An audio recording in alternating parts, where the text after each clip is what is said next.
Hey, welcome to She Games, the channel where I talk about board games and trading card games in commonplace language that's easy to understand.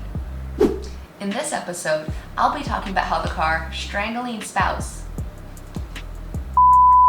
In this episode, I'll be talking about the card Strangling Spores and how it works. Be sure to stick around until the end of this video because at the end I'll be giving you an example of how this card works in a mock battle. If you'd like to purchase this card for yourself, you can check out the links below in the description on how to buy it in a pack and how to buy it individually. So let's cut to it. Imagine 1,000 tiny mushrooms cropping up within your lungs.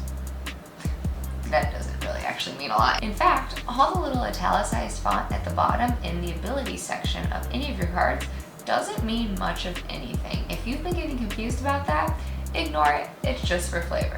This card has a mana cost of a total of 4. 3 colorless mana and 1 swamp or black mana. Let me show you how. You have to have one of these to satisfy that mana requirement. The other 3 can be 3 of anything you want. This card type is what we call an instant, and you can see that here. It'll always tell you what card type it is. An instant card is special because it can be played literally anytime you want during the entire game, during all 5 phases. The beginning phase, the first main phase, the combat phase, as well as during your opponent's turn, the second main phase, and then the ending phase, or I refer to it as the cleanup phase. Remember though, whenever you play this card, you must have the mana available in your battlefield to be able to play it.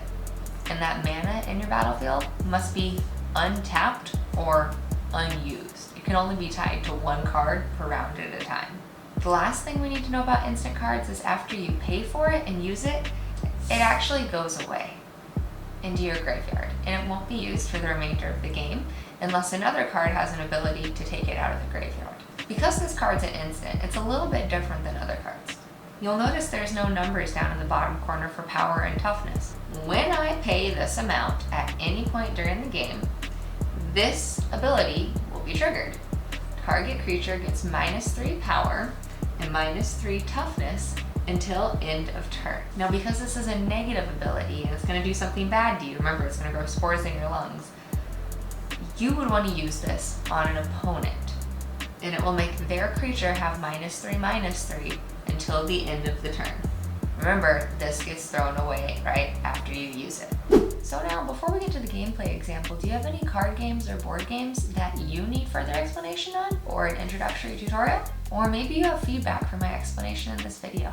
Go ahead and put any of your ideas in the comments down below. I promise I read and respond to all of them. Oh, and if you're getting value out of this video, remember to hit that like button and subscribe so you can be alerted when I post new videos. Now remember, this card can be played at almost any point during the entire game. So let's say I want to start combat by playing this card. Boom. Target creature gets -3/-3 until the end of turn. Boom. Well, my opponent has this card, which says it's a 2/2. That's all that really matters here. Because I am targeting this creature, boom, it's going to die and be destroyed and be removed from the field, as well as this I would have needed to pay for with my 1 swamp and then 3 of any other color, and these would stay in my hand and stay tapped until the end of the turn because I spent them during combat, and then this would be removed. Okay, that's my explanation of how to use Strangling Spores in your own gameplay of Magic the Gathering. Take care and enjoy your stay.